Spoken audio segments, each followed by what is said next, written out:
Hello and welcome to an Infinity the Game list analysis and battle report. Today we're actually looking at two lists that were submitted by channel supporter Josh. He's thinking about playing these at upcoming event Arcfinity, and he was interested in a review and potentially playtest. Now, playtesting is not necessarily something that I will always be able to do, but in this case, it's Caledonia. I'm always happy to return to Caledonia, and I'm especially always happy to provide list feedback and review. I take submissions and topic requests from channel supporters. You can support the channel either by becoming a member on YouTube or through the Buy Me a Coffee link in the video description. And in this case, list analysis and review is something that I'm totally keen to do. So what we're going to do today is we're going to look at both of Josh's lists. We're going to, in particular, make some tweaks to one of them and then play it in a game. And we're doing that because Josh has split his lists for the event with one list dedicated to one scenario and one list covering everything else. And I think it's going to be an interesting opportunity to talk about how it is possible actually to kind of overbuild for certain challenges. And let's look at the list and see why that is. So this is the first of Josh's two lists, and this one is actually built to cover a lot of bases. This list is going to be playing into Superiority, Acquisition, Mind Wipe, and Cutthroat, which actually I think you can broadly do. A lot of those a lot of those scenarios you could play with almost any list, but Mind Wipe in particular and Acquisition to a lesser extent want a little bit of building for that Caledonia kind of needs to flex to do. And we can see that in particular the appearance of Isabel McGregor. She is a hacker, and having a hacker in Mindwipe and in Acquisition is just a nice luxury. And on top of that, since she has decharges, she's well suited to Mindwipe in particular. Now, the rest of the list around that, Isabel, as far as I can tell from the way the list is laid out, is in a Haris with a Highlander Grey HMG and a Caledonian Mormare. The Mormare is a piece that I would very rarely play personally, but I do totally respect. This thing is only 36 points, and yes, it's just a dogged single wound model, it doesn't have no wounding cap, but when you look at the stats and what it's packing and the damage of that T2 rifle and the fact that it's an NCO, for 36 points, it's eminently defensible. Every now and again, you will be let down by the fact that it takes one wound, goes dogged, and dies, and it's costed as a real heavy infantry despite only having that single wound. But the damage that this thing can do and the fear that it can inspire kind of makes that worthwhile. We then got a Highlander Grey at the head of a link of 4 volunteers. So we've got there's no paramedic or specialist in here. That is something I would probably recommend changing. Otherwise, it's 3 volunteers with rifle and then 1 with chain rifle and light shotgun. The chain rifle is basically the best profile to take in a vacuum, but what Josh is doing here is he's having a volunteer lieutenant, and since he's got one volunteer lieutenant armed with a rifle, you need to start putting others in as decoys. And there's not really any way to free up the extra points unless we change a couple of other things about the list. We then have in Combat Group 2 a non-camouflaged Scots Guard with AP Spitfire, an Uragan Tractor Mule, 2 SAS, Usha McNeil, and Den McConnelly. Now, Denma I think is a particularly good fit for this list because he is a regular warband style troop, whereas a lot of other warbands that you would take in Caledonia would be irregular models. Oh, also we have McMara, who I skipped over, but should basically be in every Caledonian list. Denma I think is a good fit for this kind of a list because you aren't using McMara to turn a bunch of irregular troops regular. And then Usha and the SAS are just good. The SAS forward observers pairing with a remote that's capable of guided fire, I like. That's something I've used previously. Being able to move those SAS forward, and if your opponent declares a discover, respond with a forward observer and then light them up is really nice. Although it is worth noting that the Uragan is the worst of the remotes for doing that. Its ammunition type is not as dangerous as the Katyusha. For that reason, it really depends on how valuable the total reaction is to you. I have personally never had particularly good results from the Uragan. It's challenging to deploy because it's very large base and its range bands. I've made good use of it in meme lists, but for serious tournament play, I would seriously consider downgrading it to a Katyusha. And I'm pretty sure that if we downgrade it to a Katyusha, we can then afford to give this Scots Guard camouflage, which I think costs 5 points, and we should at that point also have enough to upgrade one of these volunteers to a paramedic. Now, the paramedic is not likely to be recovering either of the Highlander Greys or the Mormare, although occasionally it actually might, but it gives you something to bring McMurray back and just generally do some recovery work with the SAS, etc., and it's a specialist in the link. So those are the changes that I would make to this list in a vacuum. Downgrade the Tractor Mule from an Uragan to a Katyusha so you have better guided. Use that to upgrade the Scots Guard and Volunteers to a Camouflage and Paramedic respectively. But we're going to look at the second list now and actually kind of make the point that it's possible you'll be able to specialize this list more. Right now, this list is covering a lot of bases. It's got Isabel in there, for example, because it has to do Mind Wipe and Acquisition.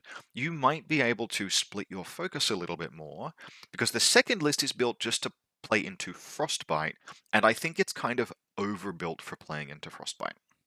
So this is Josh's second list, and this list is just for Frostbite.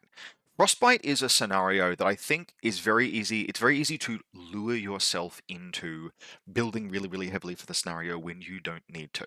And what I mean by that is that it's pretty common for players to look at the scenario scoring, look at Killer Cold and how that works, and the need to dominate the central zone at the end of the game, and then massively overextend their list into an attempt to do that. Lots of heavy infantry, lots of tags, lots of remotes, whatever it is that you can get, with the goal being that you'll have all of this stuff alive in the midfield. And what that overlooks, firstly, is it's only 3 points, right? The central zone is only worth 3 points. That's 30% of the total scenario. There's plenty else that you can do. The second thing is that you don't want to build a list that isn't actually good at fighting and killing, just in the interest of spamming more like heavy infantry into a list, because killing is one of the other things that you score in the scenario, and focusing in any case on an objective that is only scored at the very end of the game at the expense of being able to actually deliver your list successfully to the end of the game is a really easy mistake to make. There's plenty else that you have to do in Frostbite, including potentially like press buttons early, and a Highlander Grey Core is something that basically I would only recommend if Josh is actually convinced that he can play the Highlander Grey Core effectively. I think that you could take the other list that he'd written, basically make no changes to it, just nominate Isabel as your snow ops, and you have a totally serviceable bunch of things that can go into the central zone, and which you don't need to hyper specialize your list to play. The other thing that I think you're kind of missing in the scenario is I would just about always argue for William Wallace to be taken in Caledonia. Inspiring leadership is possibly the best skill in the entire game in terms of the value that it represents. It is very, very good. On top of that, in scenarios like Frostbite in particular, it has a unique interaction where you are looking to nominate a model to be a snow ops, and in doing so, you give them a unique irregular order and some other dodge +3, and I think they might get decharges as well, and you make them impervious to the cold in this scenario. You can only nominate a regular trooper, you cannot nominate an irregular trooper to be that snow operative, or whatever it is that they're called. But if you have Wallace leading your army, then your entire list becomes regular, which means you can nominate any model, like, for example, McMurrah, who benefits hugely from having dodge +3, and a free irregular order, and is actually one of the most expensive models in your lists to end up in the midfield. And so, for that particular reason, we're actually going to rebuild this list a little bit. I'm going to keep a lot of the core elements intact. I will make some changes just to accommodate things that sort of like I wanted to try out or try. This is not necessarily my strong recommendation, the changes that I will make, because I don't think you need to build as heavily for Frostbite as this list makes it look. But since Josh had begun with a list that used the Highlander Grey Core, I at least wanted to honor that intention of his to play. So we're going to play with a Highlander Grey Core as the basis for our list. But that's my basic point. Is I think this is an example. Frostbite is an example of a scenario where you don't want to overbuild, and you can definitely excuse putting Wallace into a list. And Wallace is really, really good. And you can't, for example, in this list, you can't make the argument that, oh, I wanted a hidden lieutenant, because you've got literally one legal lieutenant profile on the field as it is with the Highlander Grey. Yes, there's a decoy. To be fair, there is actually a decoy. That's something that I would change. Yes, there is a decoy by having a second 25-point Highlander Grey, but those guys are not going to survive. Like this link is something that you have to actually work really hard to establish an attritional advantage if you want it to survive in the zone in the late game, because these are dogged models. This is actually one of those cases where dogged is, despite the fact that Highlander Greys are very aggressively costed, like they're very cheap for what you get, the fact that they are dogged means that it doesn't take a lot to put them effectively into a dead state at the game end. If your opponent has the last turn and they just have some templates or whatever, there's a difference between Highlander Greys and proper 2-wound HI. And yes, you have a Highlander Grey LT with a decoy in this particular case, but he is going to have to move forward. You can't assume that you'll be able to just rush these guys into the zone on the final turn, which means that collectively, even with the decoy, he's going to be exposed to more risk than Wallace would just hiding in your DZ. So let's just take a look at how I have chosen to change this list. And this is what I've switched it up to. I've done some adjustment of the combat groups. You wouldn't necessarily have to do that. Organize this to your own taste. Just zoom in slightly there. But there are some changes and some inclusions that I think broadly give you more punch, more ability to fight the longer game, play the scenario, and carry yourself to the end state that is victorious. And so what we have is we have the same Highlander Grey core. I needed to save some points, so I've only got a single model with a rifle. It's 2 T2 boarding shotguns, 2 HMGs, and then 1 T2 rifle plus light shotgun. The T2 rifle plus light shotgun is an excellent profile, but I needed 5 points. We then have 2 SAS forward observers, and in this scenario, in Frostbite with the exclusion zone, they are going to be aggressively over-infiltrating, because yes, you can just have them deploy at the edge of your exclusion zones and then run forward to buttons, but I've given myself some other options to do that. In particular, so if we look at Combat Group 2, this is the all not linked group because Wallace is going to make heavy use of his inspiring leadership order. We have the Katyusha, again kept in the list but downgraded from the Uragan to be better guided but not total reaction. A Warcore, it's a 3-point regular order. McMurrah, who is going to be our snow ops in this list. Usha McNeil, who'll be our reserve. Wallace, a Highlander. A 112 motorized. Now, he's expensive, and I would actually be very comfortable just having volunteer paramedics in like Highlander Grey 3-man teams, volunteer chain rifle, volunteer paramedic, Highlander Grey HMG. I'd be very happy moving them up as specialists into the midfield. Yes, only whip 12. But because I committed basically to playing a Highlander Grey core, because it is what Josh wanted to use from the initial list that he submitted, I needed something that could both move up and press buttons relatively efficiently, and ideally be a paramedic, because Caledonia really benefits from having access to medics. There are plenty of high fizz models, SAS, McMurrah, etc., that having just something drive by and fire a medikit into is high value. So normally, look, the 112, it's 19 points on a motorcycle. That is expensive. I am taking that because it's my only paramedic and it's a fast specialist that gets to the midfield in a scenario with an exclusion zone. Your mileage may vary. I then put Denver Connolly in the list as well. It was in Josh's original list. In his case, I assume it was meant to be his snow operative. I think you could certainly exchange Denmark for something else if you're taking William Wallace, for example, an irregular troop, like a high-value irregular troop. There are only 3 irregulars in this list that are being converted to regular by Wallace's inspiring leadership, but I've not used Denmark before, and I feel like this is a good opportunity to do so. Try him out, see how he goes. And I had the points spare. If it was possible to do so, I would, for example, maybe have changed this 112 into a different kind of medic, maybe then turned Denmark into a Cameronian, but the points didn't work out in a way that I was satisfied with, and I wasn't willing to have just like a volunteer paramedic run up the board by herself. Her ballistic skill is lower. There are a number of reasons why, look, if I'm going to do that, let's commit to this particular bit. Let's use Denmark and the 112. Let's not alter the original list too much. We'll keep Denmark, therefore we'll use the 112. Now, this is not necessarily optimized. For myself, I've played Caledonia on the channel in the past, and I prefer not to run the Highlanders in this kind of big core. I would prefer to have them split up into like little efficient teams where you make use of the Grey HMG and maybe say the shotgun, but you don't try and take big core linked gunfights against hard enemy targets. But that's okay. That's one way to play. That's how I prefer to play, diversified assets. One of the nice things about the Highlander Grey Core is that in a worst case scenario, it's still full of dudes who are all very dangerous. If both of the HMGs go down, you still have a potentially 3-person team that is full of smoke, shotguns, and CC.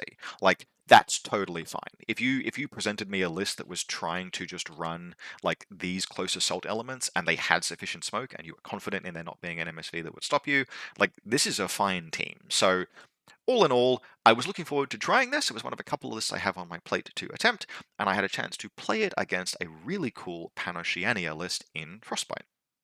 So this is the Pano list. This was played today by Kyle. One of Kyle's favorite things to do is to take lists that other people have written and play them. And that's one, totally okay. Like, there is no reason why that is bad at all. Net listing, particularly net listing in totally good faith. Like, you did this thing and I think it's cool.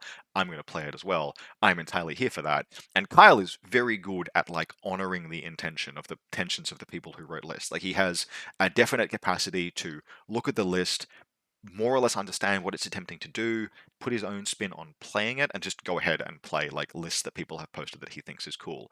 And I agree with him that this list is cool. Now, I may not have gotten the groups exactly right, but I'm relatively confident in the composition, and this is a very cool way of building vanilla Panoceania. This list was written by New South Wales player Zephyr, who is, I don't think we can call them a new player anymore. They've now got plenty of events under their belt, and they have done the full circle of play experience where they begin with Pano, develop near terminal Pano brain, but then force themselves to play other things, and then they circle back around to Panoceania with the benefit of experience, and that produces lists like this one.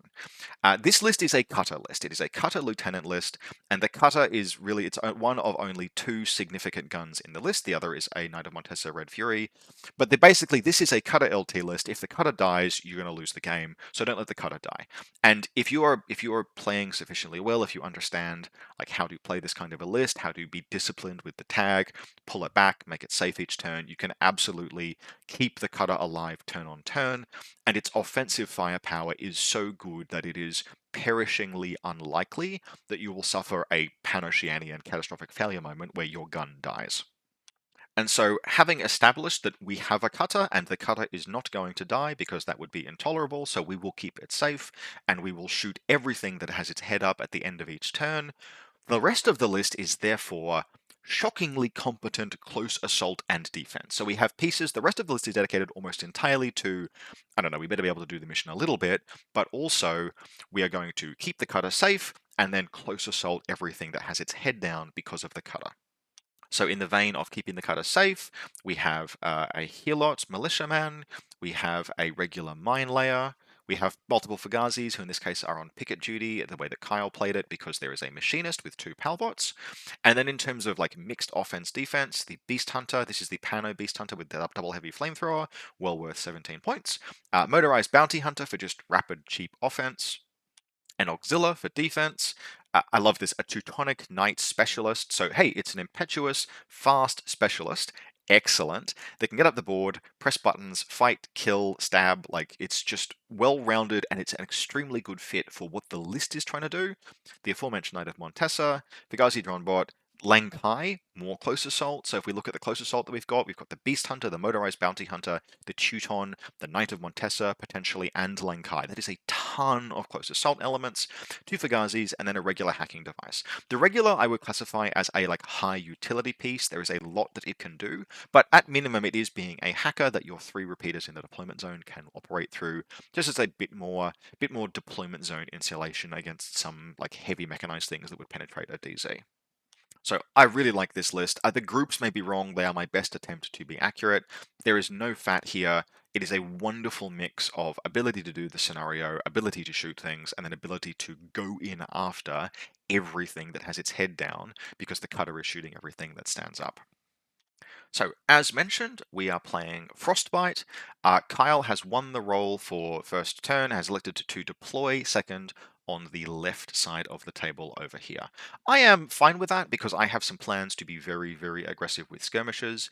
If I had ended up going second and deploying second, I think it's pretty likely that I would have just pulled those SAS back to just safe locations in my side of the exclusion zone. That would be fine. How I have deployed is, now I am not a good core link player. I prefer to play lists that can spread out and run little three-person teams. But in this case, how I've deployed the core link is with the intention of being able to safely advance. So they are spread out in this space here, and I have picked that because it is totally safe where they begin the game from anywhere in the DZ, and they can advance up these stairs and around here and up this ladder here to take any collection of like high ground spaces up and around here if need be. They have good opportunities to move, but I have put them in a position where I kind of commit them to move. I would not normally clump a team like this unless I knew I was going first, and I was very, very sure there was no way a missile launcher could be watching me, but I am confident of that in this case. Otherwise, the Katyusha is deployed here. Wallace is deployed in this nook here. These acrylic pieces are completely impassable, so Wallace is in a very good deployment zone nook. We have the Galwegian here. Denma is here, intending to impetuous.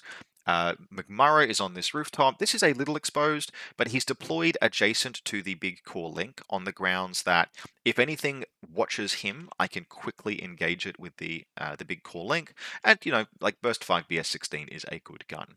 Otherwise, we've succeeded one of our two rolls to infiltrate the SAS, needing 9s. This one has gone down here, and then the other one has failed its roll and is on my deployment zone edge there.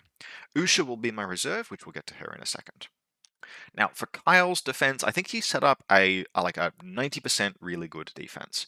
On this rooftop over here, we've got the one of the two Fugazi drone bots and the hacker, nominally only accessible by coming around this stairwell up here, but we'll get to that in a second. He's also done a really good job with the mine layer. Panoceania regular has popped its mine down here, so that the second that this SAS stands up, it's copying a mine. Really, really good mine placement. And on top of that, we have some extra insulation in forms of the Teuton. This biker here is the Montesa. There is another biker back here that is the motorized bounty hunter who rolls up nothing. I think a double action CCW or grenades reroll double action CCW. The Auxilla is in this nook here with the Oxbot sort of like watching this space. The Oxbot is exposed, but if it dies, it dies, not the end of the world. And then the Beast Hunter is here.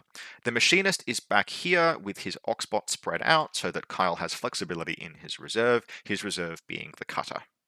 Now, he was kind of back and forth in terms of whether he should reserve drop the cutter or the mine layer, the theory being that he was somewhat afraid of Usha, but I think it was probably right to reserve the cutter because the mine layer had a really good deployment. Where that mine layer has placed that mine is excellent, and I wouldn't change that basically, except once now that we've seen where Usha went, the mine layer wouldn't have been able to help with how she deployed. With that said, my reserve drop was Usha, who deployed here. She is in line of sight of this Fugazi and then both of these models on the rooftop, but she's in a potential really good kill position. And there's no real way for Kyle to watch her with like a bigger gun, so he pops the cutter down here where he knows it will be safe. Otherwise, I think the only thing of note is that we have a Helot here, which will be revealed on the first turn. And it will be revealed on the first turn because I activate, I nominate McMurray as my Snow Ops, Kyle nominates the Knight of Montesa. McMurray activates, and on the grounds that he probably is going to live, I impetuous immediately off the rooftop. Yep, that baits out a Helot. It's the light rocket launcher Helot. I throw smoke. The Helot beats me. It actually crits, I think, but I pass both of my saves. And with the Helot revealed, I move these guys up and around, and it's shooting time. And, full credit to the Grey Core Link. They will win plenty of face-to-face rolls this game because I devoutly refuse to engage the cutter at any point. And so we start by coming up these stairs and around this way, engage and destroy the Fugazi, then up this ladder and around here, engage and destroy the Helot. We've got another order, so we'll take down the Oxbot as well, and that's going to free up McMurray to continue moving this direction. McMurray has an absolute ton of orders, despite the fact that this list is a 7-8 split, and that's because McMurray is benefiting from his Impetuous, his Free Irregular from being a Snow Ops, and William Wallace's Coordinated Order, and so I'm going to use a combination of those to move down in this direction. We're going to move around to see the Beast Hunter. It declines to reveal, so I throw smoke on it. Then I intuitive attack it with a chain rifle, and I actually put it down. It attempts to dodge. It could have flamethrowed me back, but I put it down with the chain rifle, and we proceed onwards. So we're taking down these, and these. McMurray comes around here, engages the Auxilla and the motorized bounty hunter, and at this point, he's been lucky enough in terms of saves, I can't complain when he goes unconscious, but he puts both of them down as well. We then activate Usha, and she declares surprise. She discovers to reveal herself to prompt AROs, and then she declares surprise attack with her assault pistols and puts down both the Fugazi and the regular hacker. And if you're seeing a lot of red X's on the table right now, yes, this has been a good first turn, but I think it's also important to consider what it is that I have killed, because the overwhelming majority of these pieces are very cheap. They are just the ablative, irregular. The most expensive piece would be the Beast Hunter, which is 17 points. It is the only thing, like, it's worth 17. The Hacker is worth 16. It's 2 7-point Fagazis, 1 4-point Oxport, 1 10-point Auxilia, 1 9-point Motorized Bounty Hunter. I've killed a lot of models, but it's chaff. It's the kind of chaff that goes into the list to, oh, the Helot as well, like 9 points. It's chaff that goes into the list to fill out and pad out around the cutter. And that's a pretty much full extension of my forces. I don't really have that many orders to do any other things. I am able to camouflage camouflage the SAS and just get it forward into cover here. And that's basically it. The remaining orders I have spent, I reserve some orders, as you should if you're using a heavy infantry link like this, to have the whole HI link basically just go to ground on rooftops. They're going to end up sort of like around here in total cover, because their intention, they actually have one of the better, like in terms of linked non-MSV heavy infantry guns, they have a very good chance of surviving a cutter engagement because they can throw smoke on 19s, 2 dice on 19s. They're actually quite good at surviving that, but I just don't intend for that to happen at this point. It's fine. One of the advantages of this Scottish list, and many Scottish lists, is that they are kind of difficult to close assault because everything's got CC skills. So we've had a cracking first turn. I would like to recamouflage Usha McNeil, who is currently sitting on the rooftop here, but I can't because Kyle's list has multiple sensors, and one of them, this Pathfinder, is in her zone of control. So she's just going to sit there, but she'll be kind of fine for now, and I pass turn over to Kyle. So the first thing he does is he looks for opportunities to take big cutter shots. Is there like a penetrating maneuver where he comes all the way down here and engages pieces that I have moved? And maybe, but not quite. So he sticks to the list's battle plan, and the list battle plan is, if your opponent is keeping their head down, move in with the close assault pieces. So Lankai, who's on this rooftop here, begins sort of his journey in this direction. He'll end up prone on this rooftop, just hanging out. The Teutonic Knight moves out and around as well. So the Teuton moves around, Impetuous is forward and over. I don't reveal the SAS. The Teuton then discovers shoots. I respond by hit moding with a shotgun because this Teuton doesn't have a template weapon. I hit, I do 1 wound to the Teuton, but that reveals the SAS, at which point the cutter vaults up to here, engages, I actually survive, and then it shoots me again, and I die. And that's fair enough. The Teuton continues moving up and around, and there's one of the buttons here, so the Teuton will get onto, where does it end its turn? No, it's not quite able to get to this button on this turn, so it will end up hanging out here, and the cutter will like prevaricate a little bit and ultimately pull back to broadly where it is. And this is good discipline. So like, I have done a lot of damage to Kyle's list in terms of potential orders. There's enough happening in the first combat group, but I'm able to delay him just enough with this engagement. He also wants to clear out Usha. So he moves in, he puts the Teuton here, he puts the tag here, he puts down the SAS after several orders. Then, in the absence of any other really good way to go after her, he dismounts the Knight of Montesa and comes up into CC with Usha. Unfortunately, she is as good at CC as the Montesa Knight is, or within very very close tolerances, and she wins the CC roll and slaps a decharge on his face.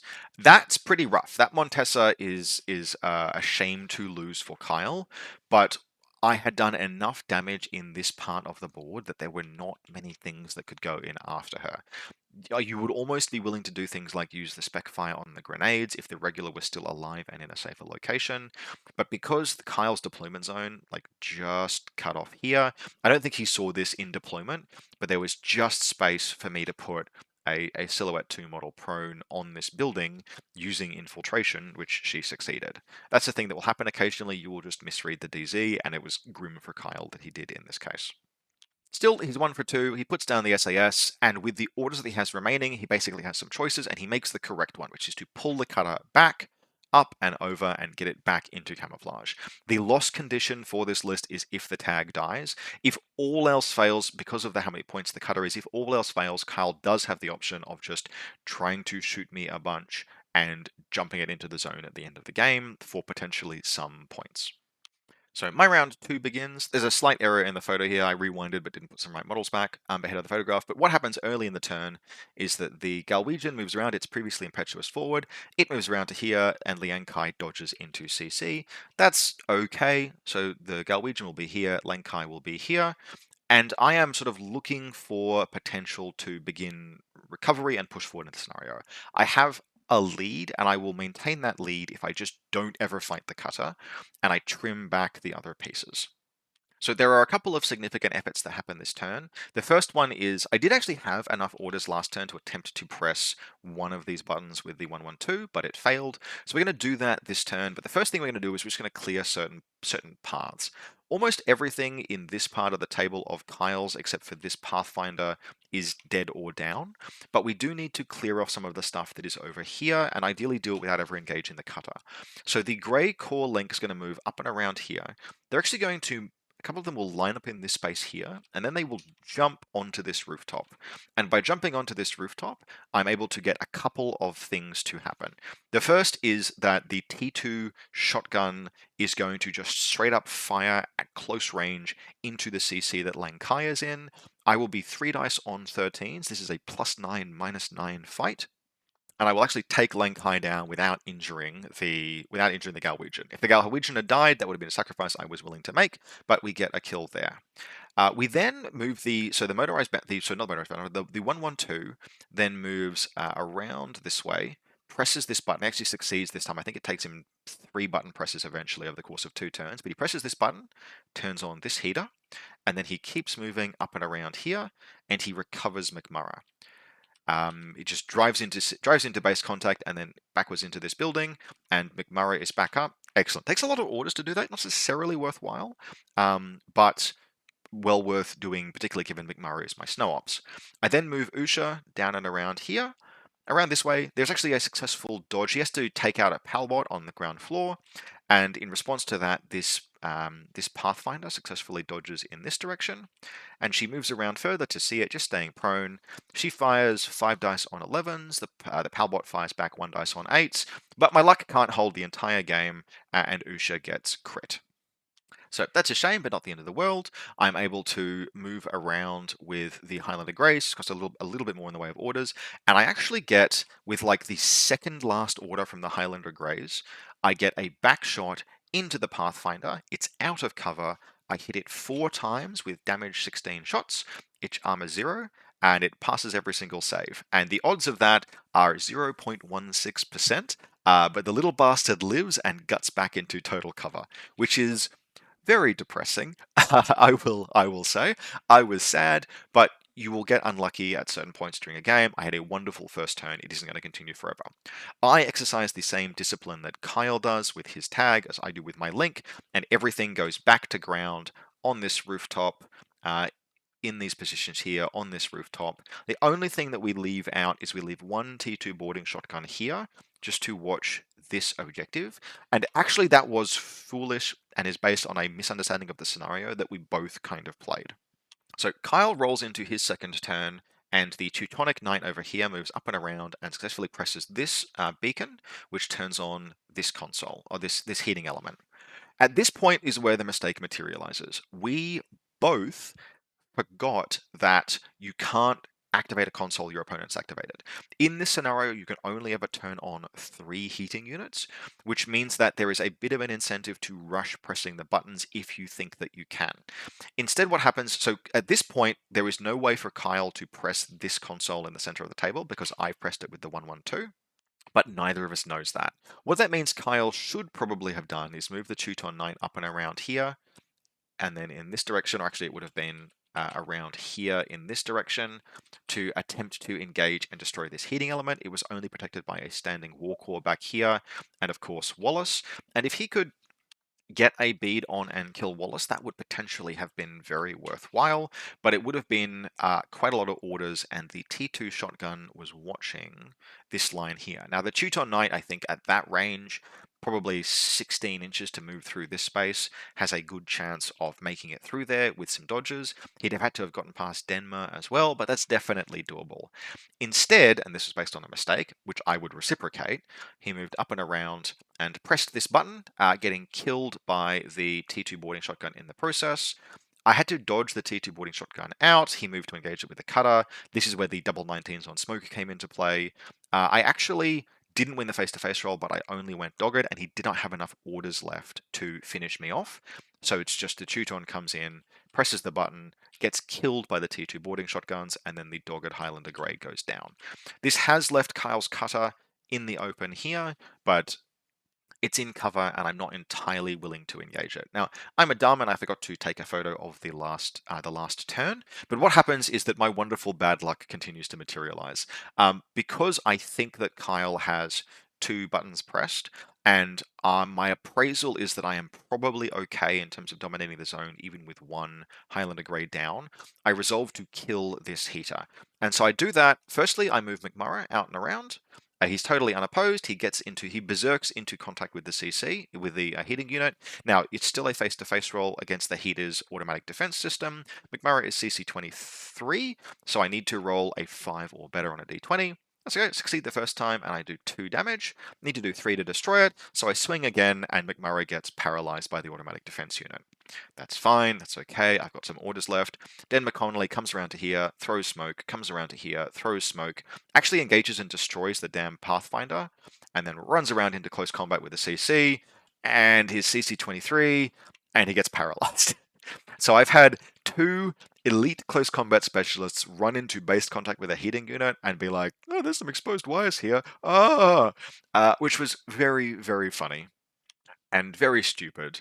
I feel like it was worth doing. I had kind of relied on McMurray just to do it by himself, but that's okay. Okay, so we accomplished very little on the last turn. The only other thing of note is that this SAS, which has been moving around here this entire game, comes up and takes, I think, 3 goes to press this button up here, but it does press this button here, which equalizes the heating unit count. That was a legal play because this console is currently unactivated, which leaves me with 2 consoles, and erroneously, Kyle with 2 consoles, and Kyle is, again, down to very, very few orders at this point.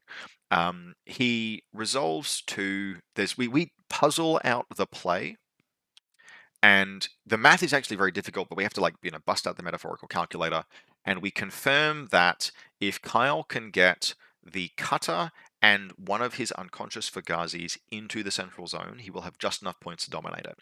So the cutter makes the run for it, and there are very few. This is actually really close. He probably did not have enough orders to do this come the close, even with the cutter just moving, because all he had left at that point was the cutter, the machinist, and the Pathfinder, and the Acontecimento regular. So he had like a total of 4 orders, and it took 2 orders to get into base contact with the Fanu. So this would just have been possible with enough orders. This is just possible. He goes to recover the Fanus, and he fails the roll, fails with the reroll, fails with the reroll, doesn't kill it, but victory is now out of reach as he spends another order and attempts to recover it again, and fails and just kills it. That means there's nothing left that he has to get enough points into the zone to overwhelm the 4 Highlander Greys that I have remaining. And he needed 2 orders, basically, because the Fanus would needed to have jumped down here and then run 12 inches to even have a chance of getting into the zone. So this wasn't going to happen, basically, without a success the first time, which is why he re-rolled every single here. I think he spent 2 or even 3 command tokens on re-rolls. So definitely in terms of like the dice, both of us were thoroughly done in at various different points. Had he succeeded in that the first time, and we had chosen to ignore the fact that I got to this button first, the game would have ended in a draw, actually, because both of us had 1 classified done. I had more army points killed, but he had the central zone. In terms of if we'd played this by the book, then once I'd taken this console, it was relatively easy for me to take this console, and that pretty much locked in 2 activated heaters, which put me thoroughly ahead. But all in all, a really good game. Some definite good luck and bad luck on both sides. Both players, I think, made the best of that in terms of mitigating it when they needed to, and really leaning into good luck when it materialized. And I was quite happy with how both lists performed.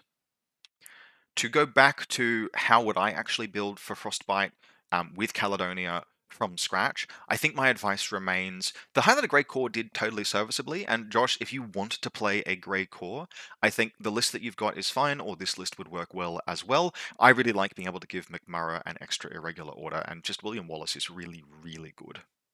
However, I do think my point stands is that you don't need to thoroughly overbuild for Frostbite. You can run like my style of Caledonia with the little three-person Harris teams, maybe put in the Mormaya in that kind of a list. I really like your Highlander Grey Isabel Mormaya three-person Harris, and you can totally fit that in as well. And what you want, I think, is the ability to destroy heaters, the ability to press two buttons by turn two with a reasonable degree of reliability. And SAS can do that. Usha is probably not going to, but that's probably the biggest thing that's missing from your list. There are as many points on the line for activating heating units as there are for killing or for securing the zones. In fact, it's 2 points for killing. Maybe that would have made it a win for Carl if we'd played it the way that we played it played it correctly, and he had attempted to. It doesn't matter. There are points online for the heating. I think the ability to quickly press the buttons by moving from your deployment zone is well worthwhile. And to do that, you want things like little teams with smoke and a decent specialist. That's something that the Highlander Grey Core doesn't have because it's just all dudes with guns. It's a very cool core, but that is something that it's missing. So yes, they will give you points to spam into the zone on the final turn. On a map like this one that we played on, I was able to get them onto rooftops and hide there, and once I had pruned away Kyle's ability to go in after them, they were nominally relatively safe. But I think it's a mistake to build for that win condition. I could leverage it in this particular game, but it is just as important to just play a good game of Infinity, wear your opponent down, eliminate the capabilities, kill their points, keep your own alive, do your classifieds, activate the heating units. All of those collectively are more important than just having a dude alive in the zone. I have won games of Frostbite as Tohar with zero heavy infantry or remotes by just killing everything and having one model in the zone at the end, or ignoring that as a victory condition. That's a viable play as well. So I would say the lists that you've got, if you wanted to play them, I think you could both make them work. Neither of the lists that you submitted had glaring issues or problems, but I think you are backing yourself into a little bit of a corner by building one list hyper for Frostbite and not covering your bases a little bit more. And frankly, the scenario mix is because you, as Caledonia, you don't have the ability really to hyper specialize for any of those scenarios. I think you are almost in a situation where you could look at your lists and build them for something like table or opposing force. Maybe, maybe not, because I think Isabel in Mindwipe, for example, is an excellent adaptation. Isabel in Acquisition, so you could make a number of different plays. But if you wanted to re-examine your lists, my advice is don't overbuild for Frostbite. Don't overbuild for having heavy infantry try and survive at the end of the game. That is just part of how it plays, and it's 30% of the total scenario. You do not need it to win, and there are plenty of pieces in Caledonia that leaving them behind doesn't do you any favors. Still, that was a very fun game. Really enjoyed this. I don't think one game counts as qualified playtesting, but it was very fun to sit down and play against Kyle piloting Zephyr's list. Awesome Panoceanian list. Thoroughly recommend it. And it was fun just to sit down and play sort of this twist on something that a user had submitted. As always, if you enjoy this, you can support the channel either via the Buy Me a Coffee link in the video description or by becoming a channel member. I take topic requests, list requests, idea requests from channel supporters. And coming up next, we probably have something Dash Ad Company related. We will see when we can get to that. As always, I hope you enjoyed this, and I will see you next time.